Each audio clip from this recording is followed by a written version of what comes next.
குளிர்காலம் முடிந்து சூரியன் தன் ஒளியை வசந்த காலத்தை நோக்கி விரிக்கும்போது வெளியே சென்று பூமியில் விழும் சூரிய கதிர்களின் வெம்மையை ரசிக்காமல் ஞாயிறு மதியம் வீட்டில் இருப்பது குற்றம் என்று உணர்ந்த நான் கையில் எடுத்தது எனது மிதிவண்டி.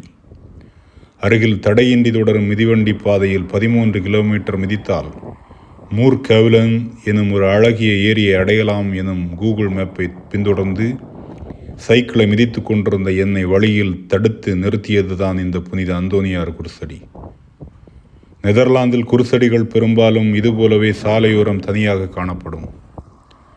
பின்பு இந்த குருசடியை பற்றிய தகவல்களை தேடிய பொழுதுதான் மிகவும் ஆச்சரியமான தகவல்கள் எல்லாம் எனக்கு கிடைத்தன.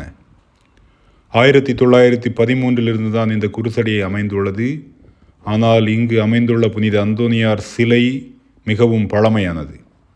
1926 முன்பே இந்த அந்தோனியார் சிலையானது நைன்செல் பங்கு ஆலமாகிய புனித அந்தோனியார் ஆலய முகப்பில் நின்று கொண்டிருந்தது.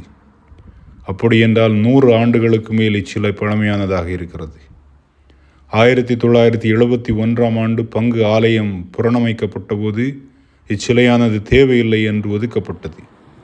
ஆலய புறணமைப்பின் ஒப்பந்தக்காரரான ஹாரி வான் ஸ்கைண்டல் இந்த அந்தோனியார் சிலையினை கைவிட மனமின்றி தன்னுடைய வீட்டிலேயே கொண்டு வந்தார். தான் வீடு மாறிய பொழுதெல்லாம் அந்தோனியாரின் சிலையினையும் தூக்கி கொண்டு மாறிச் சென்றார்.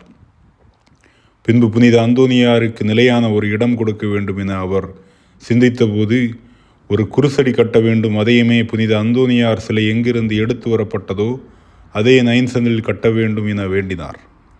அவ்வாறு அவருடன் இணைந்த புனித அந்தோனியாரின் அன்பர்களால் கட்டப்பட்டதுதான் இந்த குருசடி. இந்த குருசடி கட்டப்பட்ட விதமும் ஒரு விதிவிலக்கே.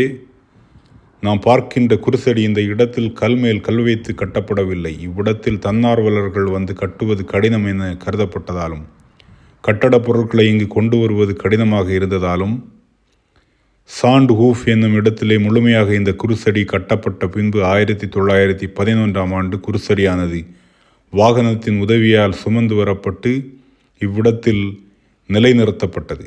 1913 ஆயர் அண்டோனியோஸ் ஹுர்க்மான்ஸ் அவர்களால் இந்த குருசடி அர்ச்சிக்கப்பட்டது. இவ்வாறு இறை நம்பிக்கையின் அடையாளமாக நெதர்லாந்தின் பிராபாந்து மாகாணத்தில் சிண்ட் ஊடன் ரோடையில் நிற்கின்ற புனித அந்தோனியார் குருசடியில் சற்று அமர்ந்து கோடி புனிதர் பரிந்துரையை நாடி ஜெபிப்பது ஒரு உளப்பூர்வமான செயல். அவ்வாறு ஜெபித்த பின்பு நான் மூர் கெவ்லன் ஏரியை நோக்கி எனது மிதிவண்டியை மிதித்தேன்.